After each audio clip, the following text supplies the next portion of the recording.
David, did you notice a significant change in your demeanor when you cut your hair? Because that's when Rihanna stopped being a good girl and went bad. Yes, I'm reliving being a bad boy from my era before I had long hair. Although it's growing out again, so I'm going to become a good boy for a short period of time. And then you're cutting it again? Yeah. And by that logic, you have been a bad person for like years at this point. Or would it be good because my hair's long? Oh, wait, right? I mixed it up. Yes. Yeah, okay. I think I'm good Sorry. right now. I'm in my good era. You can never cut your hair again. Right, or I'll go bad, which honestly, you know what? Maybe that's good to do sometime. Why don't you join me? It's kind of fun.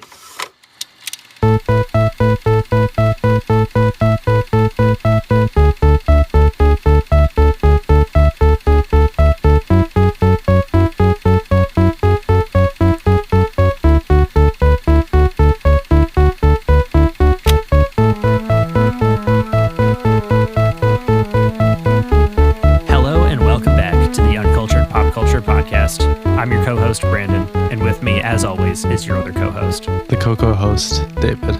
David is once again wearing the You're Killing Me Smalls shirt today because we are actually recording on the same day as last week's episode, but you didn't need to know that. Ignore that fact. That's okay. And you know what we never said last week's episode is shout out Armenia, so I want to get that out of the way right now. Okay, I literally, shout out Jennifer, I was literally thinking about that towards the end of the episode, and in my mind, I was thinking I'm going to yell it out like beginning of first episode, and you beat me to it. I debated texting Kieran while he was speaking on the podcast and saying shout out Armenia. Honestly, that would have been amazing. But we have a great episode today because we're actually going to be talking about a lot of bad girls and boys. Exactly. Being good and maybe being bad too.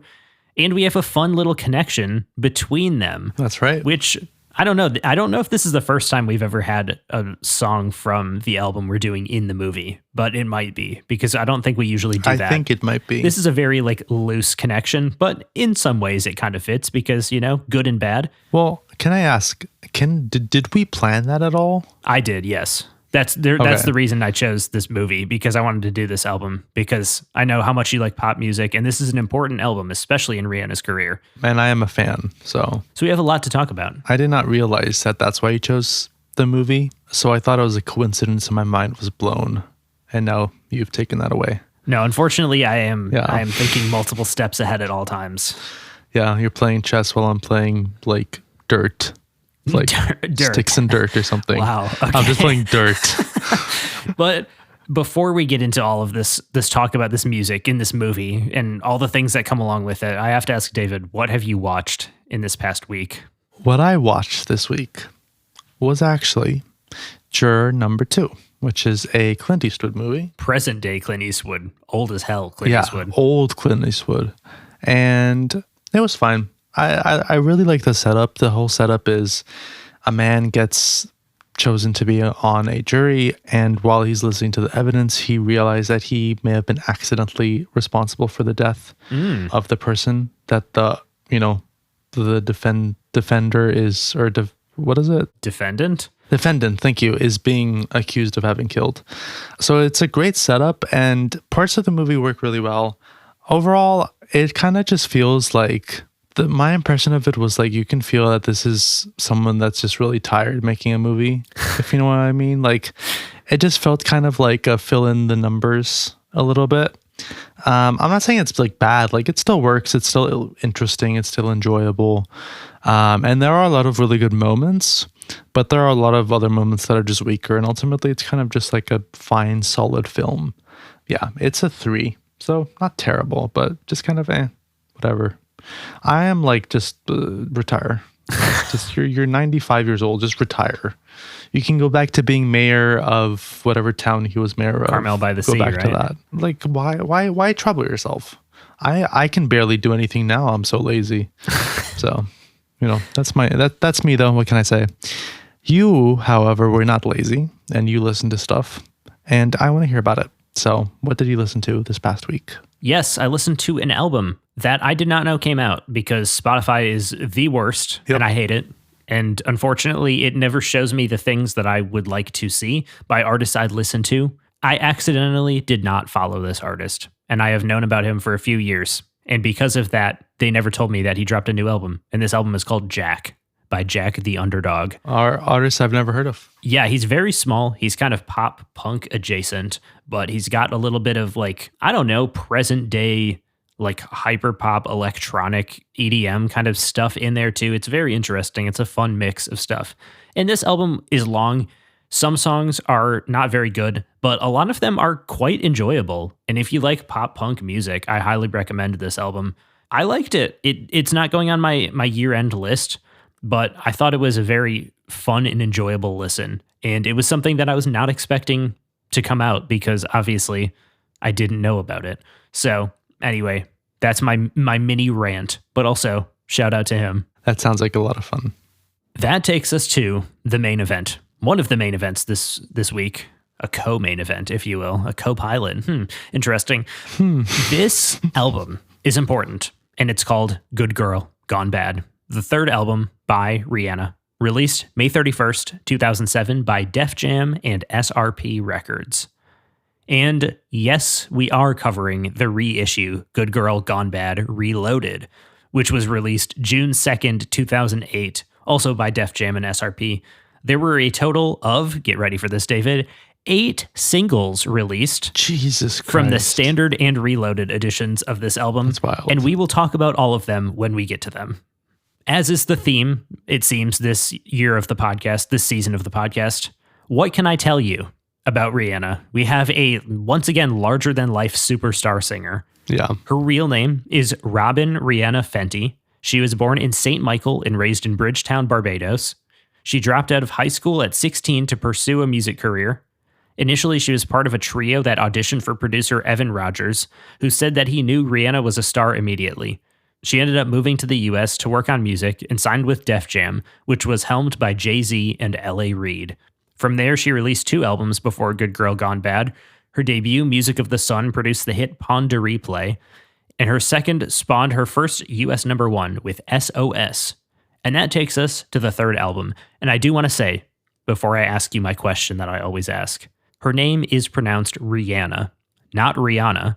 Everyone has called her Rihanna, including myself, which I will probably do accidentally at some point during this episode. Right. It is actually pronounced Rihanna, which she has said multiple times in interviews, but apparently nobody cares. Damn. But I'm going to do my best to say her name as it is actually pronounced. And from now on, I will also try my best because I have also been calling her this whole time Rihanna. I apologize. Yes, I am undoing about 20 years of hearing her name as Rihanna. Yeah. So my apologies. So obviously, David, you have heard of Rihanna, but did you recognize any of the songs on here before you listened? Of course. Good. I am a fan. Obviously, I know a lot of her big hits. Everything from SOS to Pon de Replay, for instance. But specifically from this album going into this, I knew what are arguably the 2 biggest songs, which are, of course, Umbrella and Don't Stop the Music. I won't say what I think about them yet, but I have, of course, heard them many, many times. Those are probably 2 of her biggest hits. Rihanna wanted to shed her good girl image that was present on her first 2 albums, and I would guess that is where the title came from. Rihanna said in an interview, "The new music is going in a different direction, not on purpose, but I just want to hear something fresh and mostly up-tempo. I think that's where I want to go on this one. You feel different every album, and at this stage, I feel like I want to do a lot of up-tempo songs." This album is kind of all over the place in terms of genres, but all of them are styles that were popular before Lady Gaga changed the game. Most of these songs fall into pop or R&B, and some people would consider it a pop R&B album. And yes, those 2 genres are exactly what they sound like. It is pop and it is R&B. So what were your expectations going into this? And did you think you would like this album? I mean, going into this, I did have the expectation that I would really like it, probably even love it. Like I said, I am a fan. I will say 2 of my favorite songs of hers are from Loud. Which songs are those, by the way? Only Girl in the World, I assume, is one. Yes, and S&M. Those okay. are 2 of my favorites, which I know are like 2 of the big hits from that album. So I feel like I might like that album more than I like this, but I still, going into this, I still had the expectation that I would really like this. Hell yeah. What is your history with Rihanna? Because I don't think we've ever talked about this. I have known her. I mean, she's a fixture. She's been around longer than Lady Gaga, too, which is always crazy to me. Yeah. And I like her. I think she's a very good performer. And she doesn't write a lot of her songs. She didn't really write many of her songs, or the majority of her songs, until Anti, which is her last album, or Anti. I don't know how you can say whatever you want with it. But I feel like she has an ear for picking songs that are really good and that would work with her voice. She's kind of like the last in that mold of, I don't want to say manufactured pop stars, but that is kind of what she is. You know, she's not like, she's a pop star, like through and through. This album received pretty good reviews. It has a 72 on Metacritic, and it was nominated for 7 Grammys, but only ended up winning Best Rap/Sung Collaboration for Umbrella. Obviously, critics are not the only audience, because the general public loved it. It peaked at number 2 on the Billboard 200, number 1 in Canada and the UK. It is certified 7 times platinum in the US, and it is remembered as being the album that solidified Rihanna's superstardom because of how many successful singles it produced. And yes, this is my first time listening to it in full, but I did know at least 7 of the 8 singles. I don't know for sure if I knew the final song on this album, but it was kind of familiar to me. The album was executive produced by Carl Sturken, Evan Rogers, and the Carter administration, which was Jay-Z's nickname during his tenure as president of Def Jam. And yes, he has a connection. We have talked about him before. It was mixed by Al Hemberger, Damasio Castellón, Kevin K.D. Davis, Manny Marroquin, who's a connection to Claro, Mark Endert, and Phil Tan. And it was mastered by Chris Geringer, who is a connection to Skrillex. I said your favorite song on here will be Don't Stop the Music. And I kind of feel like you will really like Rehab, but I'm not sure if I have the guts to pick it as your favorite. I also wrote. Oh, that's an interesting pick. Your least favorite song will be Question Existing, and you will give this, I wrote a low 3.5. Whoa, that's interesting. So we will see. Starting with track number 1, Umbrella, featuring Jay-Z. Written by Jay-Z, Cucarell. I fucked up his name. It's not Cuck. It's K-U-K is how it's spelled. It's apparently pronounced Cucarell. So he is a connection to Lorde, by the way. Oh, yeah. The Dream, who is a connection to Watch the Throne and Big Sean and an accused rapist. And Tricky Stewart. And it was produced by Tricky Stewart with vocal production from Cucarell. This was the lead single of the album, released March 29th, 2007. This song peaked at number 1 basically everywhere. Yeah. It spent 10 consecutive weeks at number 1 in the UK, which was the longest run at number 1 of the 2000s.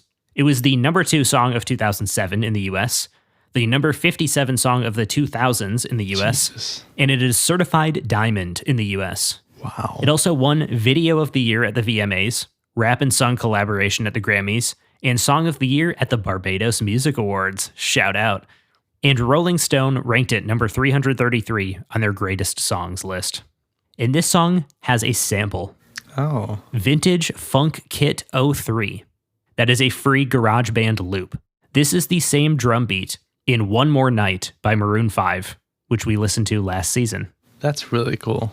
Yes. And it's a fucking free loop on GarageBand. I mean, come on, people. You can make a hit out of anything. Literally This is what I'm anything. saying. I have a lot to say about this one. Not from me, mostly just like what people have said about it. They made this song in a few hours, writing lyrics as they were writing the rest of the song. And they decided this would be perfect for Britney Spears. So they sent it to her label.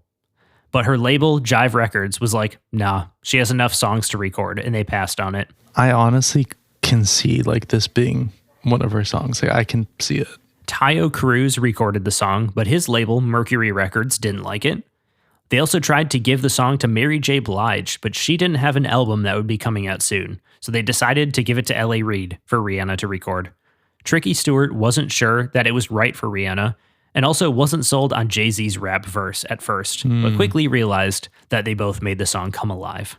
And my God, did it come alive. Everyone loved it, even critics, which is crazy for a pop song, especially in the 2000s when pop was not cool. It has sold over 6.6 million copies, which puts it as one of the best-selling singles of all time. Jesus. This is a quote from Cucarell. "We knew it was special. Nothing has been the same since we created that record. We had experience in record making, but not hit making. All of a sudden, you have major artists blowing up your phone, and we knew exactly how to service them. We reverted back to that jingle mentality. We were prepared for that pressure. So whether it was Beyonce calling or Bieber calling, we knew how to operate.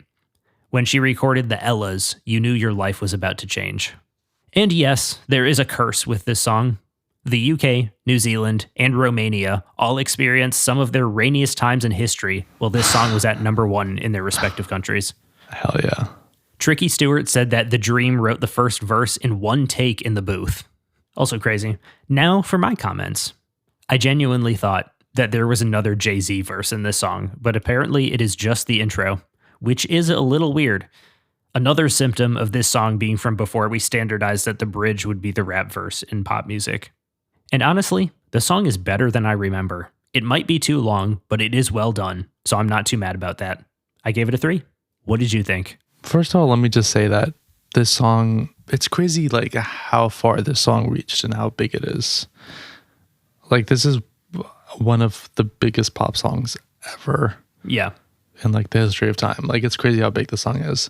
And it's a classic, of course, but, and this is kind of my controversial take, I think this song has always been overrated, honestly. I think it's a good song, but it's not great. Very interesting. It has a great beat.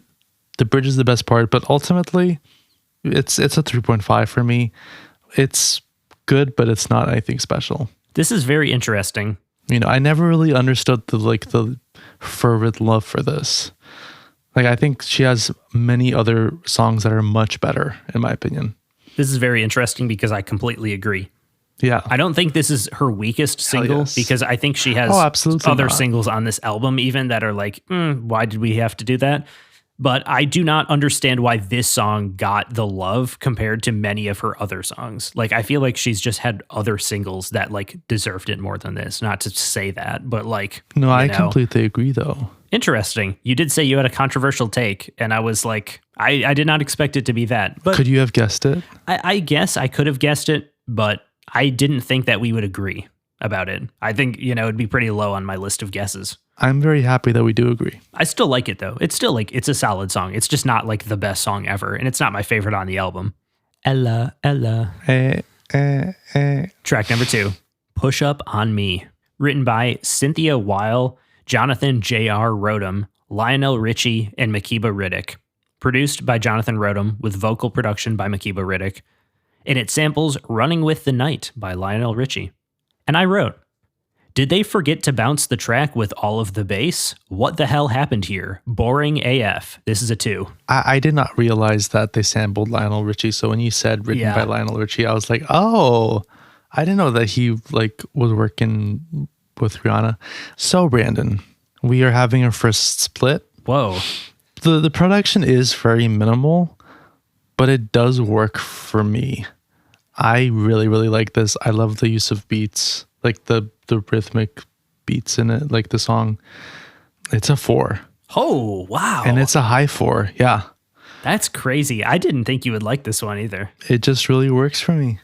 I don't know. I feel like I do like a lot of just, for lack of a better way of saying it, typical pop, if that makes any sense. Yes, but I don't know that I would consider this typical. It's, I guess, kind of weird because it doesn't cover the full like range of frequencies that would normally be found in a pop song. Like there's no bass in it, you know? It is kind of like, it's different. Mean, it's not my favorite song though, I will say, but I don't know. Something about it just works for me. Very interesting. No, yeah, I'm on board with this song. Hey, maybe the title just called out to me. Ooh. Track number 3, Don't Stop the Music. Written by Michael Jackson, Stargate, and Tawana Dabney, also known as Frankie Storm. It is produced by Stargate, who is a connection to Katy Perry. This was the 4th single, released September 7th, 2007. It peaked at number 3 on the Hot 100 and number 4 in the UK, and it is certified 6 times platinum in the US. But it was also a huge hit in Australia, where it peaked at number 1 and is certified 12 times platinum. So, shout out to Australia. They knew it was up. It samples Wanna Be Startin' Something by Michael Jackson, which Jackson admitted to stealing from Manu Dibango. So it also samples his song Soul Makusa. Oh. So, yeah. So he should be credited on the song, but it sounds like money. he only won that ruling in France. So the credits only apply in France, but nowhere else, which is weird, but whatever. That's stupid. David Drake of Complex said what I was thinking. This was an early version of the post-teen pop sound, and it wasn't like anything else in the top 40 at the time.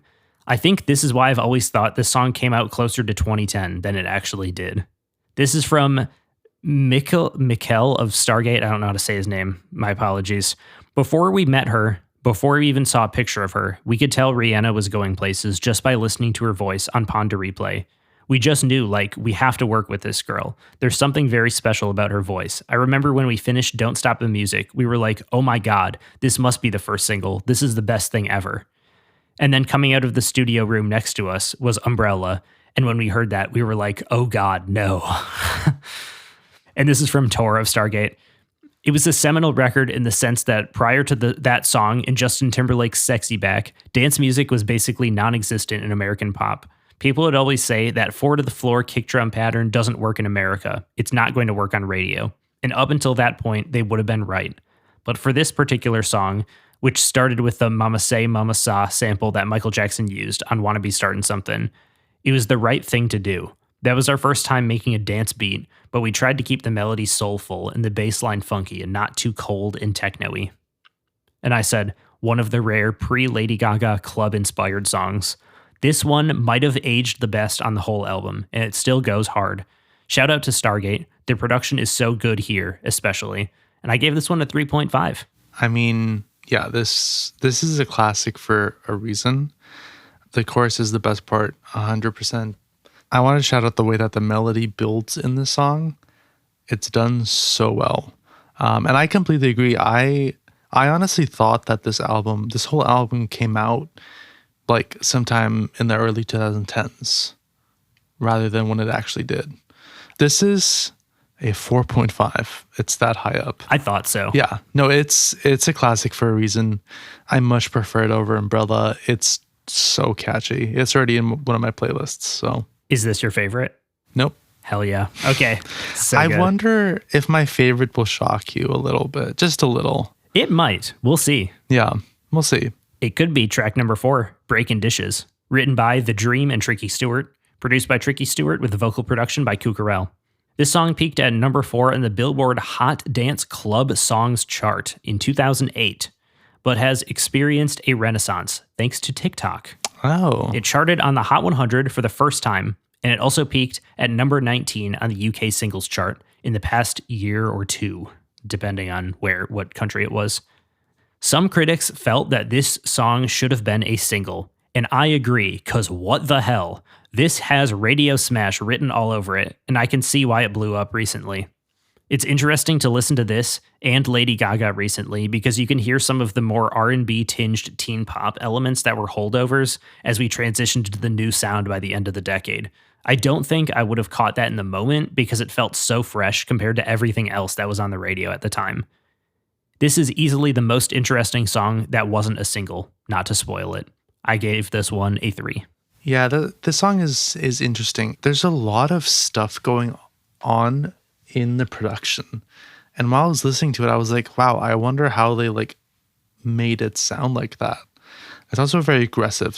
And I feel like that's a big reason why I am like, yeah, this could have been a single. And I'm kind of surprised that it wasn't. Yeah. I definitely don't think it's to the level of the last two songs, but it's still a 3.5. Like it still obviously works very well. And I think that speaks to like the consistency of the album. This first half, at least so far, is very strong. Well, we have track number 5, Shut Up and Drive, which, not to spoil it, I think continues the consistency of this album. 100%. Written by Carl Sturken and Evan Rogers, as well as all 4 members of New Order, because it samples their song Blue Monday. It was produced by Evan Rogers and Carl Sturken. This was the second single, released June 12th, 2007. It peaked at number 4 in Australia and number 2 on the Hot 100. It is certified 3 times platinum in the US and 4 times platinum in Australia. The biggest thing I've learned during this process is that Rihanna is way more popular in Australia than I thought she was. So shout out. This is a huge quote from Carl Sturken. We'd been working very closely with Rihanna, and we're in the process of recording songs for her third album. I was literally sitting on the front step of my house, getting ready to drive to the studio, and the title just came to me. I thought, that's pretty cool. Okay, what do we do with that? So I came down to the studio and told Evan I had an idea. I started putting together a little sort of beat, and I knew that a certain part of the chorus he'd want to sing that title. And that's really all I had. The music, when we first started out, was sort of like The Glamorous Life by Sheila E. That's sort of where the beat was coming from. I was imagining doing something along those lines, and also Fergie had a song called Glamorous with a similar vibe. It was the Fergie song I was sort of thinking about, but Evan said, no, we should rock it out, man. Because he knew from talking to Rihanna that she wanted to do a rock song or something more rock-ish. So I started putting the chords together, and the lyrics were really easy to write because the minute we started thinking of the car metaphors, we could just go to town. You know, the Lamborghinis and the Ferraris, there's no end to the things you can write. So that was like shooting fish in a barrel. We recorded it in Barbados over the holidays because there was just no time to record in those days. She was running around the world. When she heard it, she got super excited. Like, oh my God, I can't believe you guys wrote this for me, because no one else was doing anything like that for her. Once again, the rock and R&B elements were not things I noticed about this song when I was younger. Both of those things make it feel more dated, but it still does go hard. And throughout the album, but especially on this song, I noticed almost everything she sings is at minimum doubled and usually tracked way more times. It gives very full sound to her voice, but the vocals overall are a lot lower in the mix, which was more common in R&B at the time. And hot take, I think I prefer this over Don't Stop the Music. I gave this one a 3.5. This is my favorite song on the album. Brandon, we're in agreement? Congratulations. This is the best song on the whole album. Let's go. Yeah, this is a perfect 5. It's literally perfect. It's so catchy. I could literally listen to it on repeat. I was listening to this on repeat after I watched the movie because it was obviously in the movie.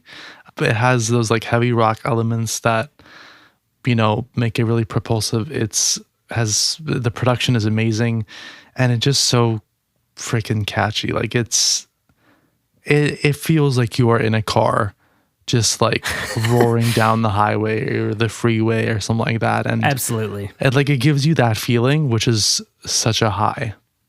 It's a perfect song. I would not change one thing about it. And I gotta say, great moment in the movie too when they use the song. Yeah. It's just like, that's one of the coolest, one of the most memorable parts of the movie too. It's just like so much fun. Perfect pairing. Just gonna throw that out there. I agree. Track number 6, Hate That I Love You, featuring Neo. Written by Neo and Stargate, and produced by Stargate with vocal production by Neo. This was the third single, released August 21st, 2007. It peaked at number 7 on the Hot 100 and is certified 3 times platinum in the US. It was also nominated for 2 Grammys, R&B Song and R&B Performance by Duo or Group with Vocal, which does not exist anymore. This is a quote from Neo.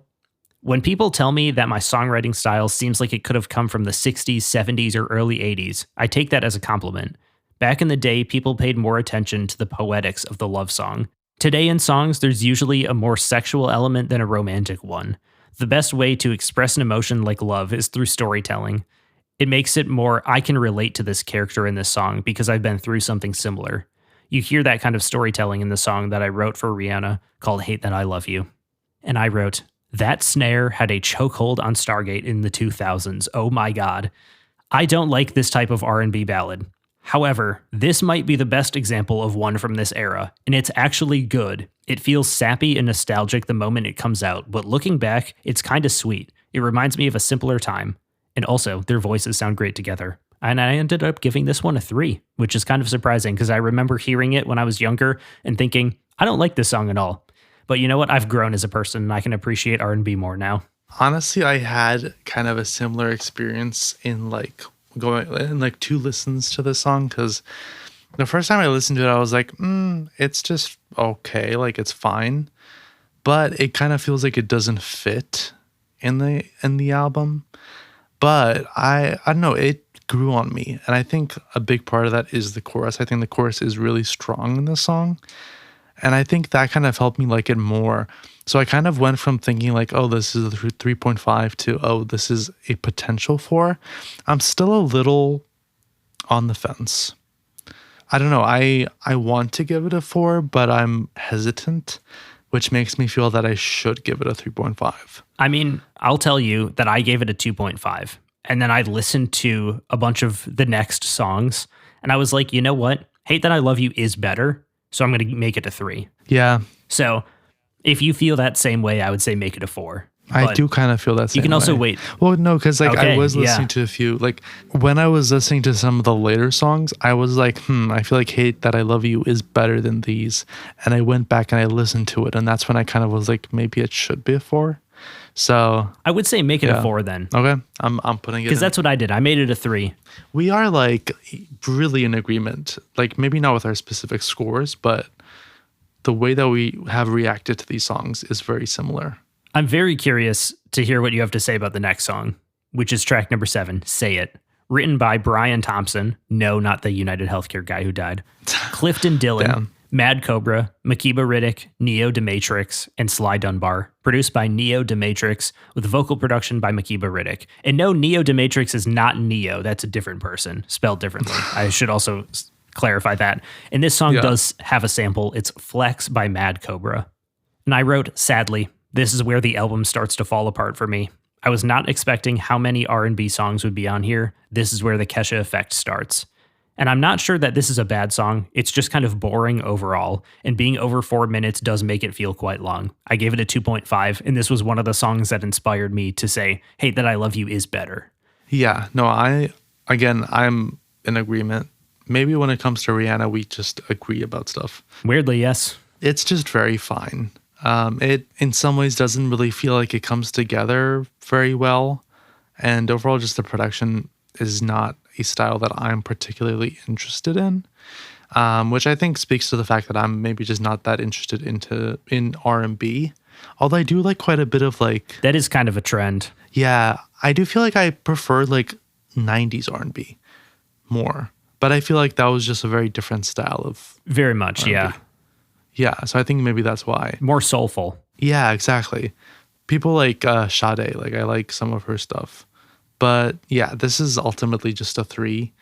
I mean, this is one of the weakest songs in the album. Honestly, it might be my least favorite, but I haven't decided yet, so we'll get there. That's all I'm going to say. Track number 8, Sell Me Candy. Written by Makiba Riddick, The Dream, and Timbaland. And Timbaland is a connection to SZA. And it was produced by Timbaland with the vocal production by Makiba Riddick and The Dream. And I said way more interesting than the previous song, but it still does not reach the heights of any of the songs from the first part of the album. This one is also a 2.5.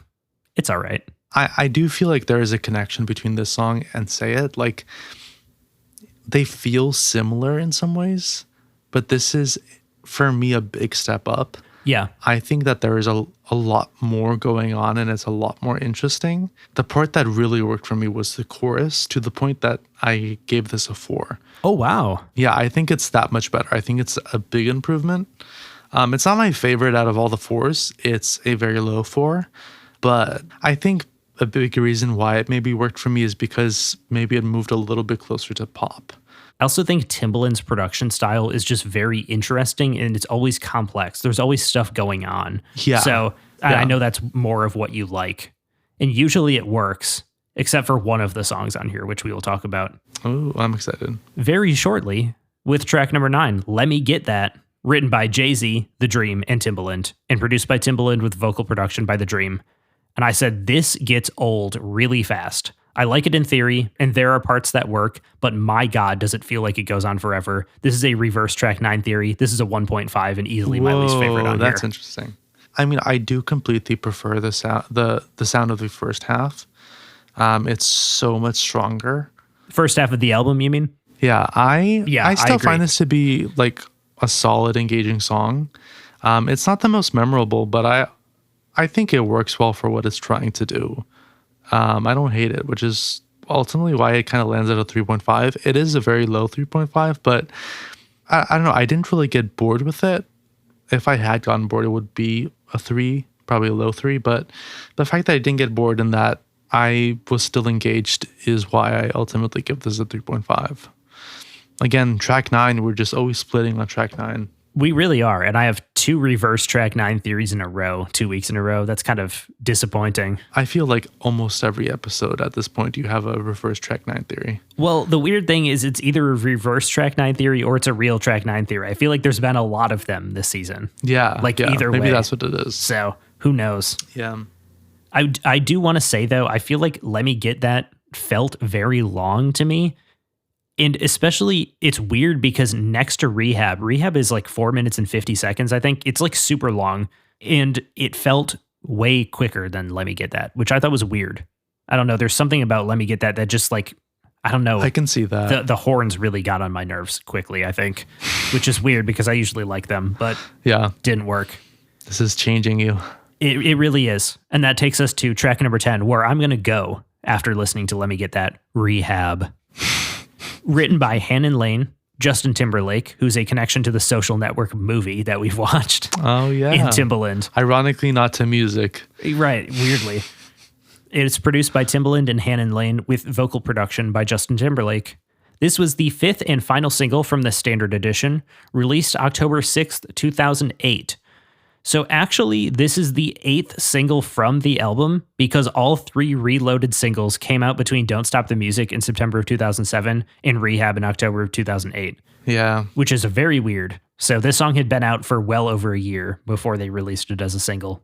It peaked at number 18 on the Hot 100 and is certified 2 times platinum in the US.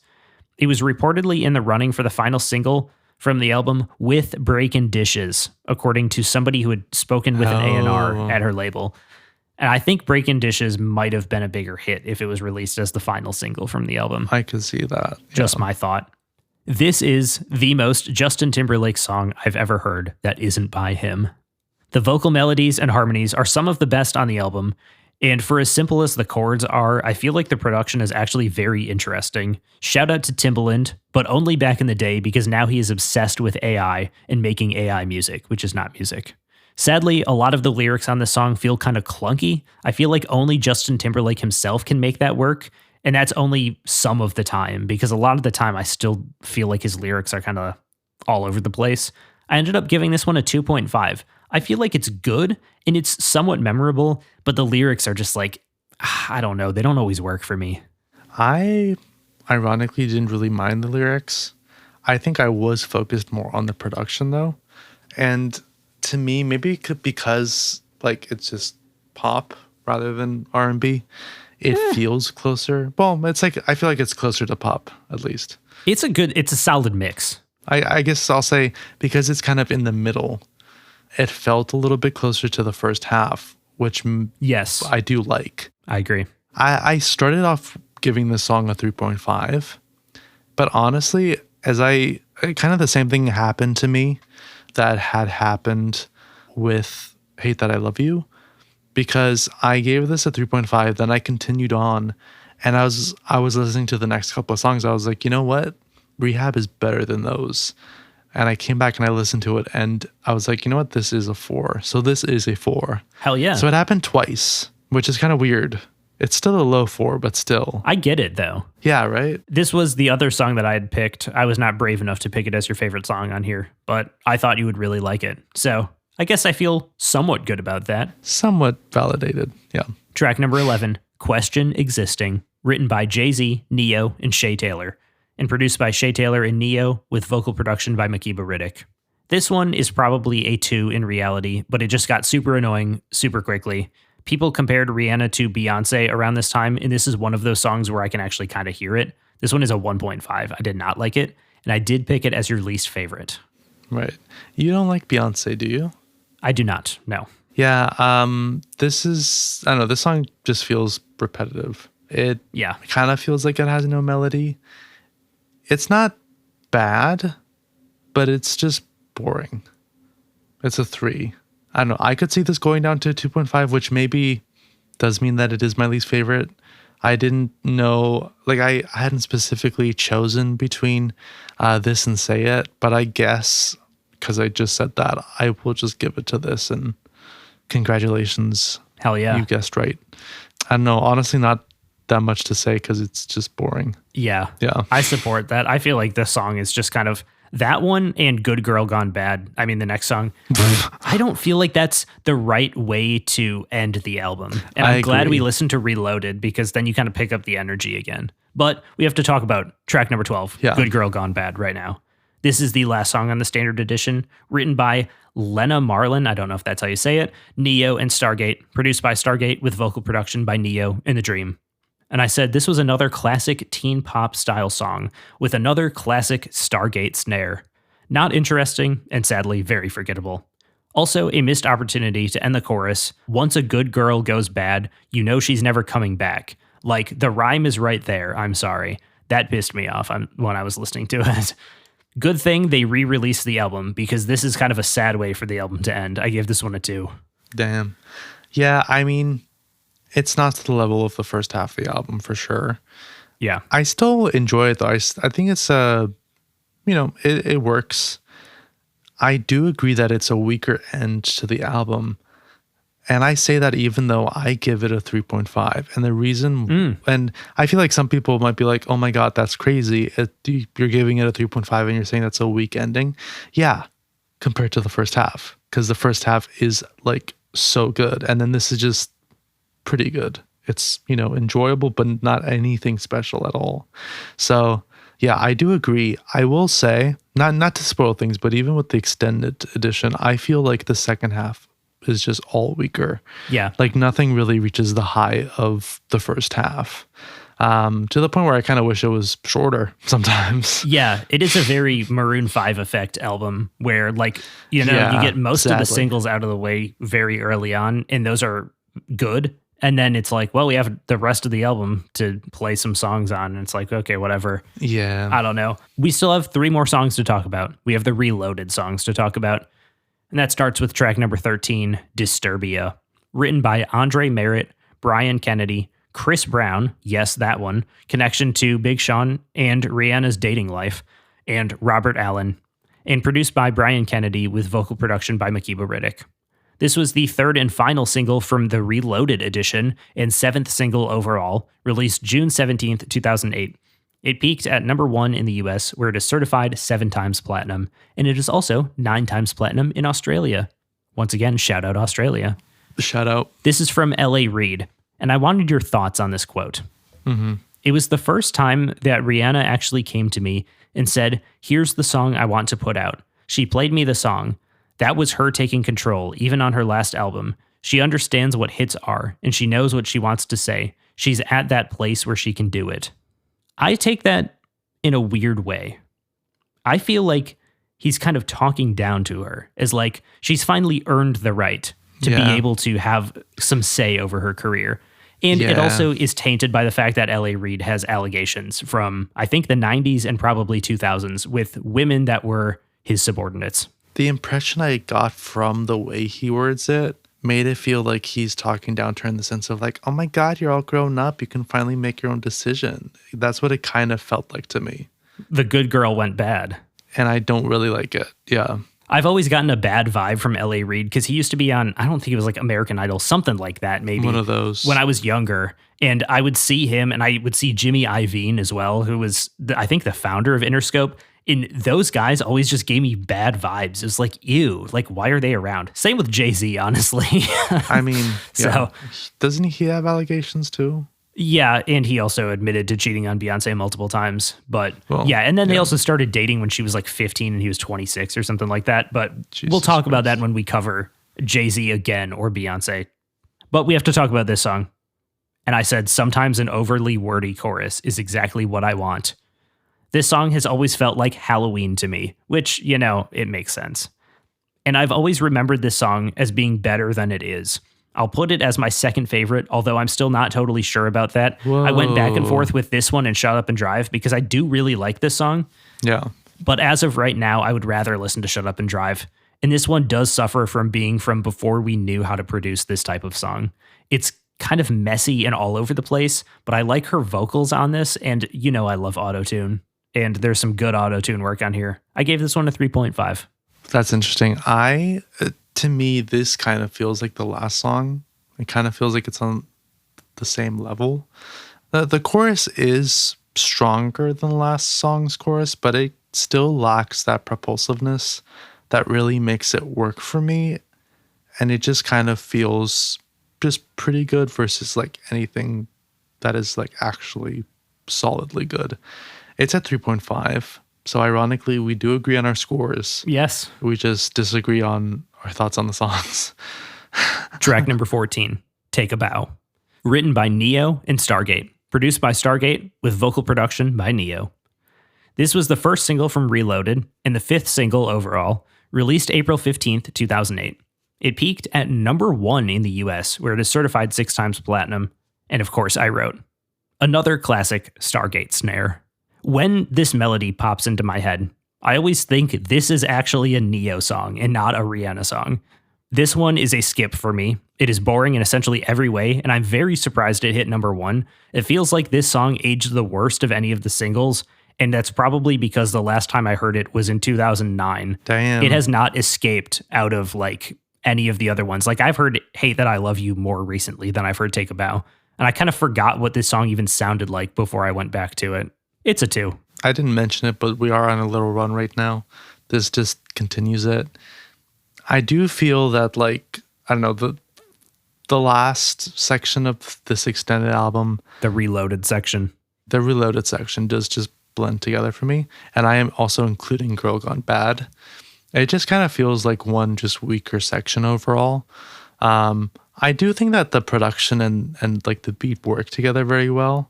And I do like that there is like a quieter type of song here like this. So like it is ultimately still at a 3.5, but at this point I will say I was very sad because I like was excited for the overall album. I was like, wow, like 5 songs in, I was like, this is so strong. This is going to be another high score. And then when I got to this point, I was like, well, that's gone. So damn. Yeah. I mean, you can rate the album without the Reloaded tracks if that makes you feel better. No, I'm going to rate it as it is, but I haven't fully decided on a rating yet because I do want to take some other things into account. So, well, we'll talk about that in a second because we have one final track. That's right. And that is track number 15, If I Never See Your Face Again by Maroon 5, featuring Rihanna. I do not know why. Yeah. This was written by Adam Levine and James Valentine, both of whom are members of Maroon 5 and therefore a connection to our Maroon 5 episode. Yep. It was produced by Maroon 5, Mark Endert, Mark Spike Stent, Mike Elizondo, and Tricky Stewart. This was the second single from Reloaded and also the 4th single from the worldwide edition of Maroon 5's album, It Won't Be Soon Before Long. It peaked at number 51 on the Hot 100, and it is certified platinum in the US. I kind of forgot about this song. This is the one that I wasn't sure if I knew. Yeah, I'm like, did they mix up their albums and put in the wrong album? They were like, well, we both need a song. So technically, this is a remix as well, because the original song is a Maroon 5 song from that album, and then they re-released it as like a remix with Rihanna on it. And let me tell you, David, this was not supposed to be Rihanna on this song. It was supposed to be Janet Jackson. Oh. But her label never let her record the song, which I find to be very interesting. And Rihanna had said as well that she loved Maroon 5. So when they asked her to collaborate, she was very excited and happy. I wrote only one little thing about the song. I don't think I'm a fan of this as either a Maroon 5 song or a Rihanna song. There's more going on here musically, but it just does not come together for me. This is a 2. And once again, not that interesting of a way to end the album. Wait, but I thought you said you preferred this ending than Girl Gone Bad ending. I do. I rated both of them a 2, though. It's still kind of like, That's you know, true. I mean, like 2 seconds into the song, I was like, wait a second, this voice sounds familiar. And then I looked at the credits and I was like, oh, that's why. I don't know. It sounds different. It sounds like a Maroon 5 song, which is why it sounds different. It's solid. It works. It feels a little bit overstuffed at times. It doesn't catch me very well, but it's still kind of at a very low 3.5 just because I don't know. I feel like I can't really be mad at Maroon 5. Like they do make a lot of songs that just genuinely are not good. They also make a lot of songs that are genuinely awesome. So I don't know. I could see this going down to 3, but as I was listening to it, I was like, it's solid enough. This is not the way to end the album, honestly. I don't get it. I do feel like the Reloaded songs kind of feel tacked on, but at the same time, it's like, yeah, that's kind of how it is. Like, that's how it's supposed to work. But I will say we had to listen to the Reloaded edition, which like I thought about not doing it, but then I thought, all three of these songs were singles. This was a huge era. They tried to extend it, and they kind of successfully did with Disturbia. Like, that was a big song, and I still have heard it on the radio recently, like in the 2020s. Does it extend the album too much? Maybe. But also at the same time, that's part of the era. So I ended up giving this album a 2.5 overall. I would have given it a 2.5 without the Reloaded songs, and I'm going to continue to do that with the Reloaded songs. I feel like they kind of balance each other out. I don't know. It's fine. I think there's some good hits on here. It just kind of solidifies the fact that Rihanna is a singles artist in my mind and not an album artist, which is fine. Like, that's kind of how I see Lady Gaga as well. Like, some artists, and honestly, to an extent, Kesha too. Like, some of them are just really good at making songs, and there's nothing wrong with that. I love songs, and I think I've said multiple times on here before that listening to songs is my preferred way of listening to music. I'm not like a huge albums person. So yeah, same here. Yeah. So ultimately 2.5, it's not bad. It's not amazing. Do I think this is her best album? Definitely not. I think Unapologetic is better. I think Anti is better too. And maybe we'll do more of her stuff in the future. I mean, we definitely will. Not maybe, because she's a superstar. Yeah. But David, I want to hear, what did you think of this album overall? I mean, look, there's obviously a lot that works for me in the first half. This is one of my few fives that I threw out. Very exciting. Very exciting. But I mean, the second half definitely drags. I don't know. I don't think that the extended version really adds much for me. I feel like it just kind of extends the kind of feeling that I had. But ultimately, even though it does kind of drag it down a little bit, like, I'm still giving things 3.5. Like, it's still like to a certain standard. It's not like they're bad songs or anything. Before I reached like that section, I was fully just thinking a 4 based off the strength of the first half. I kind of brought it down to 3.5 because of that little stretch. Honestly, though, like, I am in complete agreement that Rihanna is the type of artist that, is a singles artist. I don't think that's a bad thing either. I personally listen to songs. I don't listen to albums very much, to the point where, like, sometimes an artist I follow and love will drop an album and I won't even listen to the full thing. Like, I will listen, maybe I'll listen through it once and then just pick out the songs I like. And that's literally it. I will never, ever return to it. So with that in mind, and with the fact that I did give out a 5, and the fact that I am genuinely like a fan of Rihanna's, and with the fact that I think I would like other albums more, I am honestly okay giving this a 4. Oh, wow. All right. I don't know. I feel like the strength of her good songs on here, and by that, like, obviously, like, all of her songs are pretty good. With the strength of her really good songs on here, I feel like I'm okay with giving it a 4. It's just a very low 4. There's nothing wrong with that. I support. Yeah.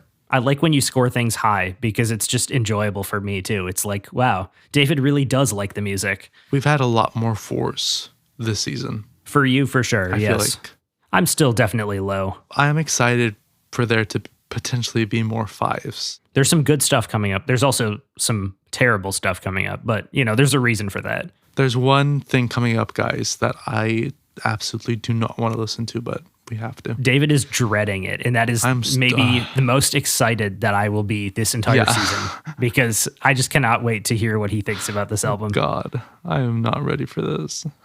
But I have 2 questions to ask you before we move on to the movie. Will you return to this album, and will you add any of these songs to playlists? I have already added Don't Stop the Music, and I will, of course, be adding Shut Up and Drive for sure. I believe that Don't Stop the Music is in both my dance playlist and in my pop playlist. I feel like I kind of want to put Shut Up and Drive in both too, because it just fits. Yeah. And I'll probably go through and put some of the other ones.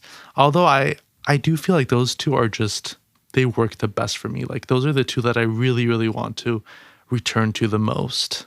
I have one final question to ask you. Will you still consider yourself a fan of Rihanna after listening to this album? Oh, absolutely. I knew it. I wrote down, do you consider yourself a fan? But I was like, well, I have to change it now because I already knew you were a fan going in. I never even considered changing the question. Yeah. But that brings us to the end of a very successful album, I would say. And now it's time to move on to a very successful movie, I hope, and another mark in the journal of movies that I have seen that David has not seen. That's right. Second of the season. We are, of course, talking about the animated comedy film Wreck-It Ralph. Now, I'm going to throw out the IMDb logline at you. So here goes. Ralph is tired of playing the role of a bad guy and embarks on a journey to become a video game hero. But he accidentally lets loose a deadly enemy that threatens the entire arcade. Honestly, just the first sentence I think would have been fine. Yeah. The second sentence is okay. They don't need the second one. It tells you stuff, but like the first one, I think pretty much tells you what you need. The film is directed by Rich Moore. It's produced by Clark Spencer. It's written by Phil Johnston and Jennifer Lee. Shout out. Based off a story by Rich Moore, Phil Johnston, and Jim Reardon. And I think this is the perfect time for me to tell you that Phil Johnston is from where I am from. Oh. And he is 1 year older than my mom, and she knew him in high school. Oh, hell yeah, and that's our awesome. Neighbors were friends with him. Like their kids were friends with him when he was younger. That's awesome. Shout out to Phil Johnston. Shout out. This is the second time this has happened on the podcast. This is also why I was pushing for doing this movie. That's awesome. Because we did Howard Hawks, who was raised in my hometown, and now we have Phil Johnston too. So shout out to him. We got to get Phil Johnston on the pod one day. We really do. You have to run into him in Burbank. Now, the cinematography is by Rob Dressel. It's edited by Tim Mertens, and the music is by Henry Jackson. And it is distributed by Walt Disney Studios and rated PG. Now, for those of you wondering, cinematography, edited, it's an animated movie. Those obviously mean different things for an animated film. I don't know enough about animation to speak to that. Look into it if you are interested. And the film stars John C. Reilly, Sarah Silverman, Jack McBrayer, and Jane Lynch, with many others. Do you want to guess when they first started working on this film? Oh, God. 2007. They started conceiving of the idea in the 1980s. Seriously? Yes. Oh, the my initial God. concept first started there. It was titled High Score then. Eventually in the 90s, it was retitled to Joe Jump. I'm sure it was about a totally different character at that point. Yeah. Before they changed it to Wreck-It Ralph and they started to get closer to what we have now. I also wanted to ask, can you guess what the inspiration for Ralph and Fix-It Felix was? Was it a real video game? It's inspired by a real video game in some ways. I don't know. I don't know anything about video games. It's not Pac-Man. That's all I know. It was inspired by Donkey Kong, actually. Oh. But it does make sense. You have the angry character that's throwing stuff and destroying stuff with Ralph and Donkey Kong. And then you have the two characters that are trying to save things with Felix and Mario, who both have to climb up towards the villain who's on top. Yeah. So that was a big inspiration. The story shifted around a lot, which tends to happen on an animated film and tends to happen because they were working on this thing for 30 years. At one point, Felix was a central character. Then at another point, he was joining Ralph along his journey. In one version, they were actually supposed to be partners and they were traveling through different games as heroes. But they were that feels a little bit too close to Mario and Luigi. So eventually things did shift more to focusing on Ralph and having, his relationship with Vanellope, and then having Felix have his own B story as the supporting character. At another point, after his break with Vanellope, Ralph was actually supposed to go to a Sims-esque simulator called Extreme Easy Living 2, where there were no good guys or bad guys. The problem was, by that point, you're already in the third act of the movie, so they were you know what? We don't have time to set up a whole new world for him to be in. I think that's ultimately the correct choice, but I do feel that's if they're going to make a third or a second sequel, I guess a third movie, that'd be kind of fun. I would really like to see that. I think that would be really interesting. I haven't seen the second one. They did not do that in the second one, did they? They did not. No. I did see that one. It was focused on the internet. Yeah, that's what I remember. Ironically, Vanellope was inspired by the person that would eventually voice her. Really? AKA comedian and actress Sarah Silverman. Yeah. Wow. Yeah. Richmore got the idea when he read her book called The Bedwetter, Stories of Courage, Redemption, and Pee. He read it, was inspired, and he was like, hey, do you want to voice the role? And she said yes. For the character of King Candy, they wanted him to sound like Ed Wynn. He is a actor from like the early 20th century.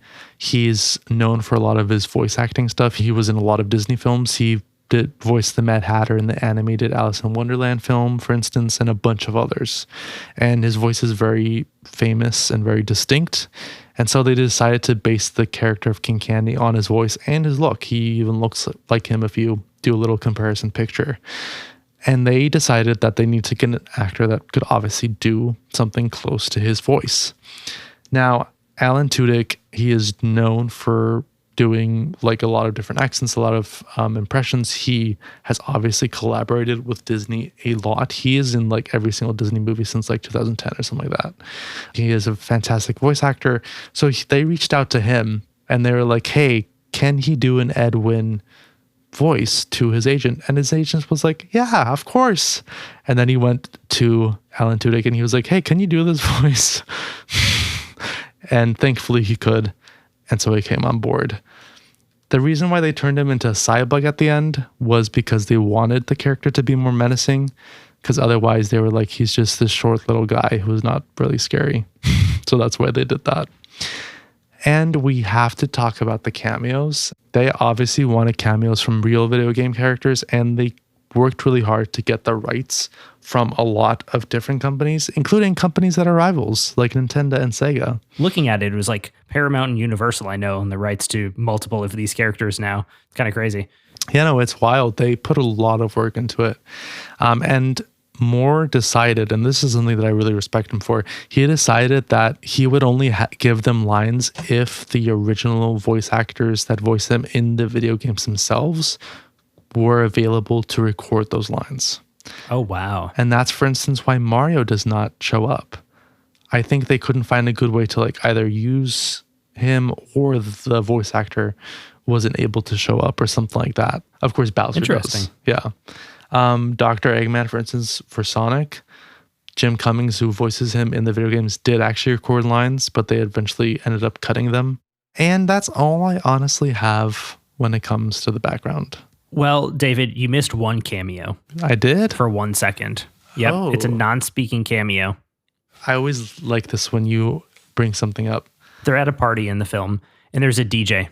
Oh. Playing music. Oh my God, I saw this and I forgot. The DJ is Skrillex. That's right. I totally forgot. That is a connection. And it's also a connection to the soundtrack. He's not playing his own music at that point, but when they're in Jane Lynch's video game, which I cannot remember the name of. I keep thinking it's Halo because that's like obviously what it's based on.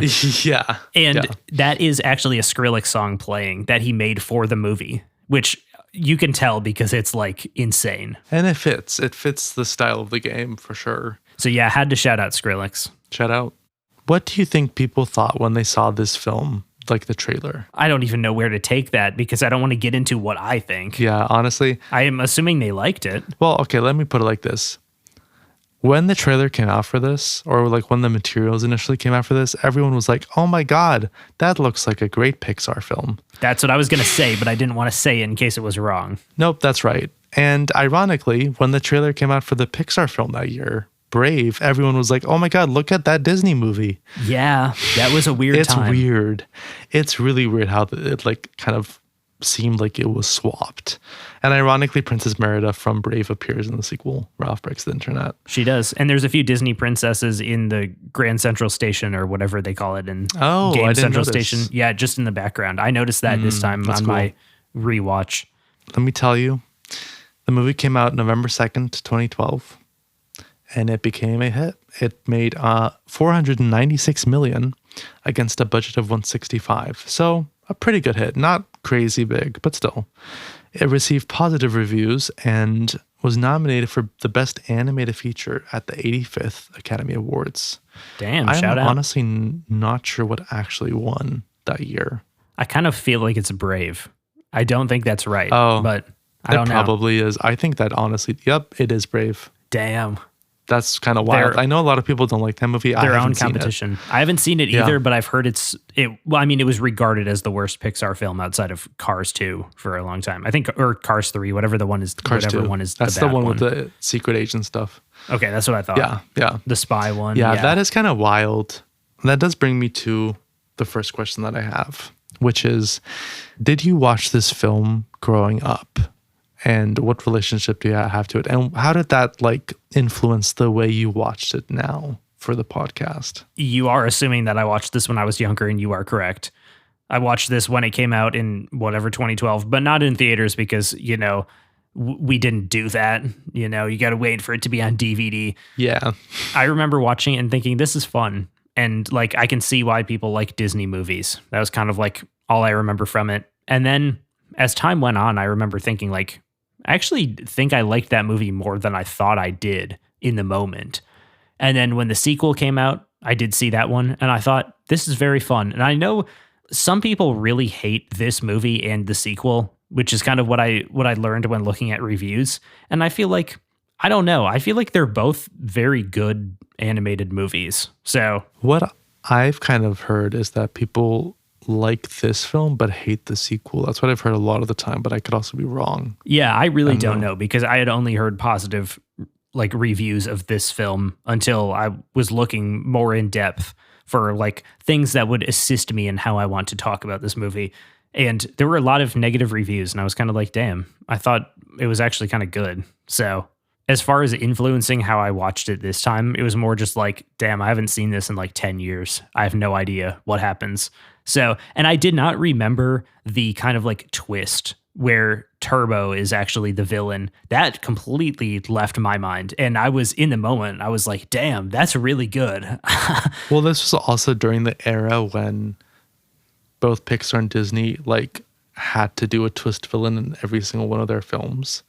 And I know a lot of people, by the end of like the 2010s, people were just sick and tired of it. They're like, just stop. Like at this point, we know there's going to be a twist villain, so it's just boring. But I feel like this was like when it was first starting. Like this was one of the first Disney films to do it. And I think it works here. Yeah, ironically, that was one of the things I knew going into the film. But I did want to ask, and you did kind of answer this, but did you have a relationship to any of the games that are shown in the film? Nope. Yeah. I don't know like anything about video games. I never played games at an arcade. It's a world that's foreign to me. And that's kind of where that Pixar bit comes in, where it's like, that's something that the adults taking their kids to watch this movie will appreciate more than the kids will, Yeah. Like, oh my God, completely. look at all these characters from my life and look how they interact in the story and in the world. Well, in a way, I think that points to the fact that they did start to develop this in the 80s, that it's set in that world. I don't know, our arcades were already kind of like disappearing. And arguably, they've kind of like remained a little bit now. Like there's still quite a few, but it's definitely not to the same level as in the, early 2000s, the 90s or the 80s. So, and I do appreciate that they didn't like set this movie in the 80s. Like they set it in the 2010s when it was happening, where it's like, arcades aren't what they used to be, but then they have these new games that are coming in to try to like get people excited. I don't know. I like that it adds these really interesting interactions between old games and like new games. I like what that adds to it. It makes it really interesting. And I did want to bring up, before you get into your thoughts, I think something that really works, or one of the biggest thing that works, is just how they came up with the world. Like grounding it in reality and having this idea that, they travel on those little trams or that little subway system through the cables to the central console. But like, it's just so well thought out, where it's super simple and very straightforward, but it's also so clever at the same time, where, it could have been insanely complicated. So I feel like that makes it work really well as a children's film. And on that note, I also wanted to say, I love the AA meeting to frame the film. Yeah. It's such a great way to be welcomed into the world. You get some easy jokes off right away, and it's just like, it eases you in. But then it's also something where like the kids will understand that they're like, they're talking about their feelings or whatever. And then the adults will be like, oh my God, that's AA for games. Literally. Like, it's very Pixar once again. Yeah. But before I talk about the things that I found in this movie, I want to ask you, What were you thinking going into this, knowing that you have never seen this before? Like, what were your expectations and what did you know? I didn't know much. I knew that like this movie had its fans, of course. I do feel like this is one of the movies that has kind of been forgotten. I think it got overshadowed by stuff like Frozen and Tangled and like the Disney princess. Yeah, from this era. Yeah, of I feel Disney. like this and Big Hero 6 kind of got like overshadowed. Yeah, I completely forgot about that movie. Yeah, literally. I saw Big Hero 6 as a kid, but I didn't see this. And I remember enjoying that movie. So, like, with that in mind, I did go into this thinking, like, yeah, I'll probably, like, enjoy this. It'll probably be, like, a nice, cute little story. Probably won't be anything very special, but it'll still be enjoyable. I feel like I had a weird little, like, back and forth. Halfway through the film, honestly, not halfway, a little bit more than halfway through the film, I remember thinking to myself, like, wow, this is actually really good. Like, this is much better than I thought it was going to be. And it feels like one of those Pixar films that hits really, really hard. And then by the end, that had kind of turned on its head, but not in a totally bad way, because when I reached the end, I was like, oh my God, it's literally a Pixar film, but like much simpler and much like simplified. It feels like a Pixar film for like 7-year-olds, if that makes any sense. 100%. I wrote down the note Right? in my notes. I said, this is the most Pixar film that is not a Pixar film. And it's not a Pixar film because it's not also for adults. I completely agree. And it was like, I legitimately was confused for a second because I was like, I don't know how to like frame this in my brain. I eventually did, obviously, but it feels wrong in a way because I feel like I'm just so used to Pixar films, which are like this, but are deeper than this and work for like adults too because of that. Mm-hmm. And obviously like a film only working for, or not only, but a film mostly working for kids is not a bad thing. Yeah. But it's just like I've become so used to Pixar films that it just feels really, really weird to me. I guess that's kind of all I have to say. Like that sum up my entire thoughts.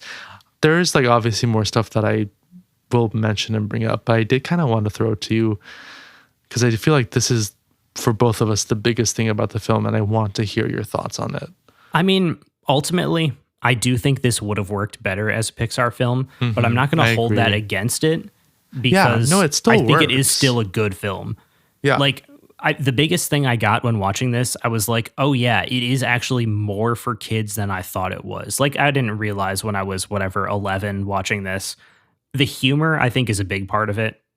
It's not like, for us, it's like, okay, that's kind of basic. It's not like super funny. It'd be funny if you were under 10, single digit age. But at the same time, I'm not going to hold that against it because I think story wise, this is one of the best written stories we have watched on the podcast. I agree. Okay, I'm so glad you agree because I feel like that was a hot take. When I was formulating that idea in my mind, I was like, oh my God, David's not going to agree with me. I feel like the way we are introduced into the world, the beats that it hits in the places we go, the way it introduces everything happening in the world, the best part about a Pixar movie is it doesn't explain to you like what's happening. And I feel like they still did that in this movie where it's like, we're not going to tell you everything that's happening at all times. So that's where you get a little bit of that Pixar feeling. The big problem is it doesn't get the like deep emotions, although I do think it does, but for a specific audience. And I will talk about that in a second. Oh, I'm intrigued. But the big thing I realized when watching this movie is like, it's not as funny as I thought it was, but it also has so much heart in a way that Disney movies don't anymore. I agree. You can feel the level of love and care put into this movie as well. And then when you get to the end and you get to the credits and you see, I think it's executive produced by John Lasseter. I was kind of like, that makes sense. Yeah, I get it now. That does make sense.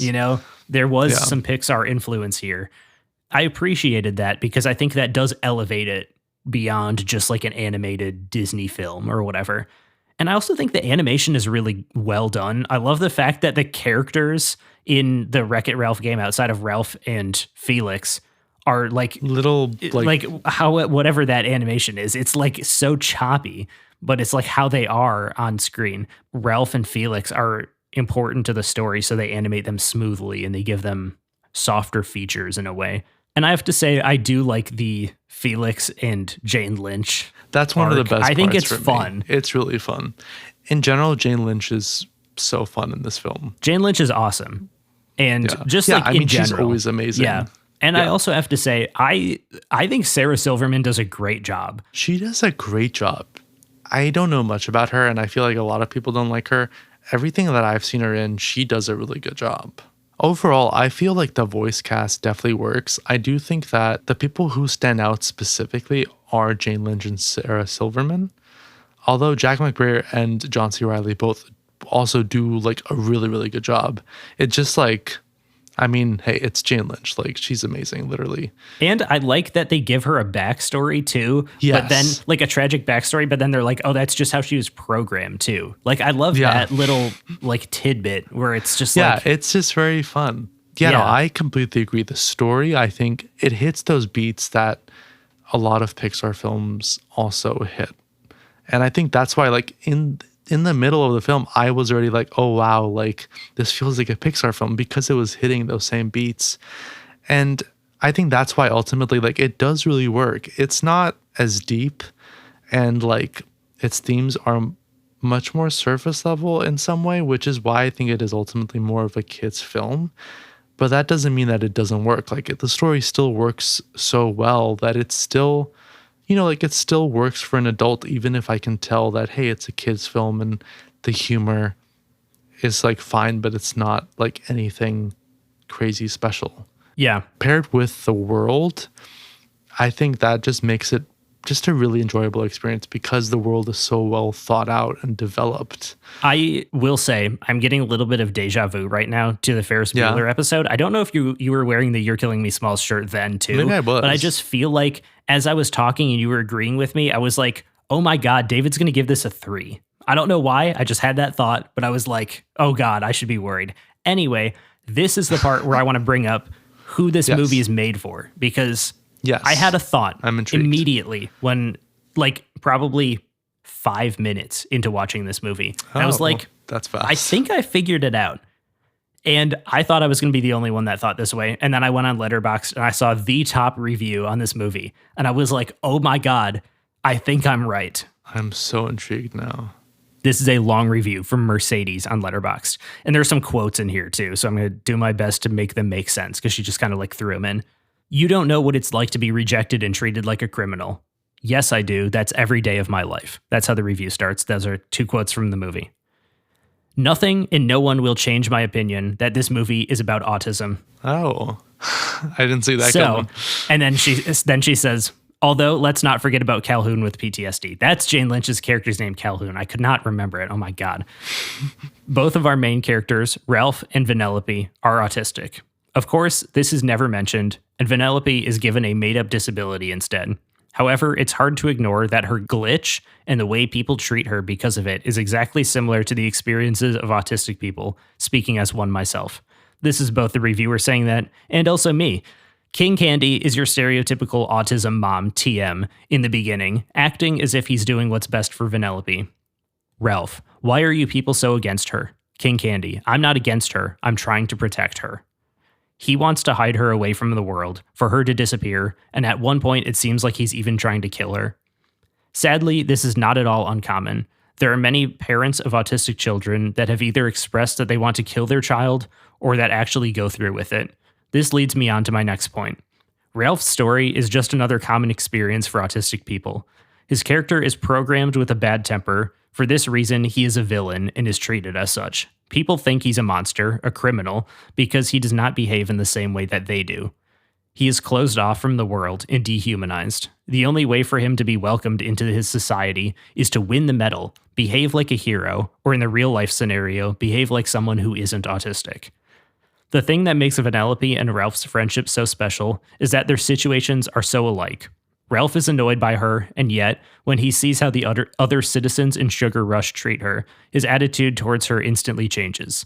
The most amazing thing about them is that they don't want themselves to change. They just want the way they're treated to be changed. Ralph knows he's a good guy. He isn't unhappy being a villainous character. The reason he's unhappy is because he is singled out, demonized, and hated. Now, I don't want to speak for every autistic person out there because there are the self-hating right-wing autistic people out there, and I don't want them flocking to this post. But I will say that many, many autistic people feel this exact same way. We aren't unhappy because we're autistic. We don't want to change that part of ourselves. We just don't want to be seen as less human because we are autistic. Seems similar to Ralph's situation? It's the same thing. I know a lot of people are going to discard this post for nonsense or get angry at the fact that I'm stating not one, but two Disney characters aren't neurotypical. OMG, the world is over. But it won't change how I feel or how I see this movie. It's just too obvious to me, too obvious to ignore. Replace the whole I'm bad / a villain / a glitch with autistic, and it's the exact same story. Although autistic representation is dire, and it is not explicitly stated that this film has absolutely anything to do with autism, I'm not going to discount it as not being representation, because it's the best I've ever seen. When I watch this film, I do see myself represented. The unfortunate fact of the matter is that the best cases of autistic representation I have seen have been done completely by accident. And then it ends with a quote from AA, or GA, I guess. I'm bad, and that's good. I will never be good, and that's not bad. There's no one I'd rather be than me. Damn. I felt it was important to read that entire review, and that is a lot to say, but I agree with, I would say, all of it, because that is the exact thought I had when watching this movie. I was like, oh my God, they hate him for something that he can't change. And that is pretty much how I have felt my entire life. So, shout out to Wreck-It Ralph. I'm going to end this, I guess, by saying my score. This movie is a 4 out of 5 for me. I think it's really good. It hits a lot of those emotional beats that I want. I feel like the humor isn't fully there or up to my standards as a comedy writer, but I don't want to dock points for that outside of it being a 4.5 down to a 4. Like, this movie is still incredible. I can rewatch it. And I think it's, like you said about the good, the bad, and the ugly, this is just a fun time for me. And it also, you know, there's a little bit of trauma there too, because it's like, wow, that's, you know. But I want to hear what you have to say. And I also want to hear if you read that or got that at all as a neurotypical person. I did not. In all fairness, I don't really understand a lot about, you know, like... You people. No, I'm not... I obviously, like, think that, like, anyone with autism is a person. They should be treated like people. I have family members who have autism, who have very severe autism. I obviously care about them a lot. Like, I just don't... I would hope you have friends with autism too, because that means we're friends. I don't know.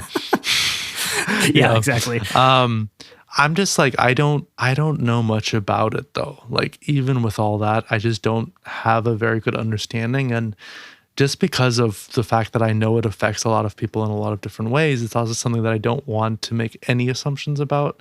So I honestly can't even make, I feel like I can't even weigh in on that, you know? Like, I'm not qualified in any ways. That's fair. Even if I am myself, who knows? It's a spectrum. I was just more curious if that was something you saw in it, but I didn't think it would be, because that is something I didn't even realize. Like, I wouldn't have put that into words when I was younger, because I wasn't diagnosed with autism until I was in my 20s. Like, I wouldn't have had the language for this a few years ago. So, like, just the fact that, like, we're rewatching it right now, I was like, holy shit, like, it does actually hit me on a deeper level, and now I know how to speak about it. And with the breakdown of that review, like, that reviewer did, like, I see exactly what they mean, you know? Yeah, shout out Mercedes on Letterboxd. You're a real one. I love those really long, in-depth reviews. They're so fun to watch when they're, like, about very particular, like, things. It makes you feel bad for just writing, like, one joke thing, like I do sometimes. Or me, who doesn't write anything except you don't for, like, review every, at all. like, yeah. 30 movies. Yeah. So sad. I want to hear your thoughts or read them. Maybe for all the movies we do for the podcast, I'll write a little paragraph or something. You should. Yeah, I mean, I kind of summed up a lot of my thoughts. Like, I think so much does work. I mentioned, of course, that it feels like a Pixar film. And if I had to put it into, like, the pantheon of Pixar films, I feel like there are levels. My top level is, like, the masterpieces. And these are the films that are obviously, like, amazing films that are also very dear to me. And that includes stuff like Monsters, Inc. and Ratatouille. Under that is like my second level of like, these are great, amazing films. They're just in this level because they're not that close to me. Stuff like Pixar. Stuff like the Toy Story films that I've seen 1 through 3. Stuff like Finding Nemo, that kind of stuff. Yeah. And then under that, it's like the good, solid Pixar films. And that's where Wreck-It Ralph would fit in. I'm not mad at that. In the very, like, the good ones. And then obviously under that, you have stuff like Cars 2 and whatever. Damn. Which is not a terrible film. It's just kind of like, what the hell is this? Anyways, that's a whole nother conversation. All of that to say, I fully agree with everything you said. This is literally just a Pixar film that's just made for children and maybe for artistic people. I don't know. I'm not qualified. I'm just going to leave that there because I'm not qualified. Yeah, you say it. I'll co-sign that. Yes. Yes. And the thing that really does work is the way the story is structured, the world building, the voice acting, like all of that is done so well. I also agree the comedy is the element that you can really tell is geared more for children. I feel like that's the biggest giveaway in some ways. Ultimately, though, I am in full agreement because I also gave it a 4. Let's go. I was thinking 3.5 as you were saying that. This is a 4. Thank God. Because it is good. Hell yeah.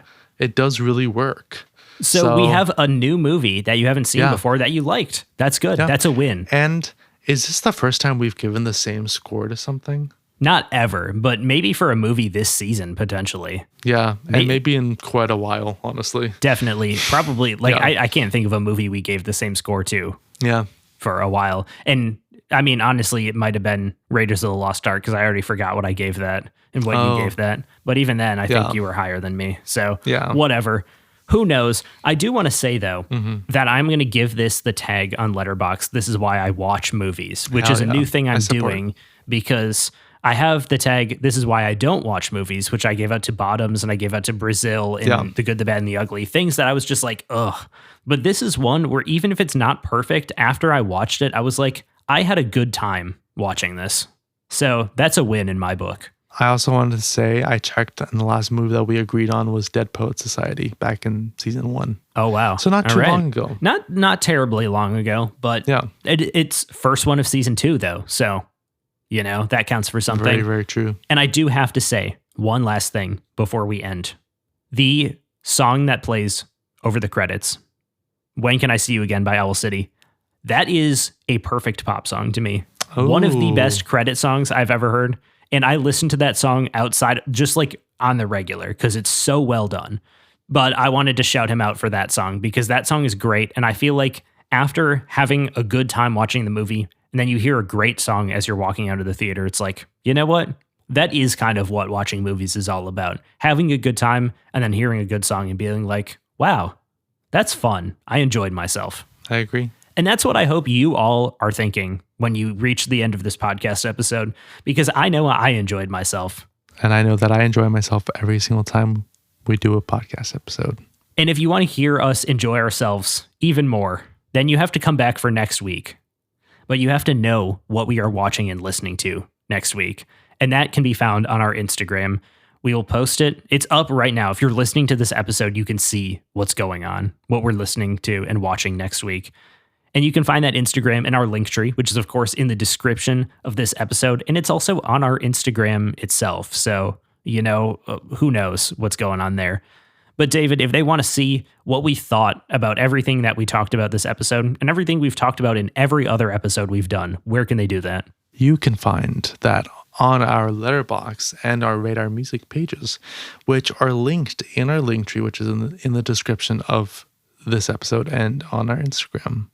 And Brandon, if they want to reach out to us because they're like, oh my God, why is this so highly rated or low rated on your Letterboxd or Rate Your Music, how can they reach out to us? I would say the best way to do that is ubcpod@gmail.com because we love it when you email us, even if you choose not to. But we will also support rating the show on Apple Podcasts, Apple Music, or anywhere else you can do that. Leaving a comment if that's more your speed, because we read all of those and we love them when we get them. And, the most important way to support the show is to tell your family, tell your friends, tell your enemies, and tell anyone who has recently gone bad, because I feel like they might benefit from this episode. As promised, we have another great episode for you next week. We have just a ton of bangers coming up as we enter into the summer. Some would say we're already there. I don't remember when this episode comes out. I think it's in June. So, you know what? I think we're in the summer now. True, we are kind of there. But head on over to that Instagram, see what we're watching, see what we're listening to, get prepared, because we will see you next week. Bye.